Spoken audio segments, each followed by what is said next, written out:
Nakahanap na pala ng bayang sikat na aktor para sa girlfriend at love team nito. Yes, meaning living together na daw ang sikat na love team na ito sa isang kondo sa Makati.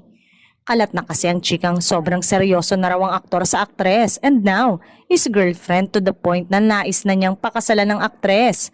Bilang patunay nga raw ng hangarin ni aktor, the actor is reportedly scouting their future home before, as in bahay where they stay as a married couple. Pero ayon naman sa iba, di ba things seems to be happening so fast? Matatandang hindi pa naman daw ang aktor officially blank, means officially pero hindi malaman kung anong officially ito. Hirit ng mga netizen, wala bang legal impediment if ever may kasal sila in the near future? Kung sa bagay, swerte naman daw si aktor kay aktres dahil maganda, sexy at bata pa ito pero sabi daw this time ay seryosohan na dahil nagsasama na in real life.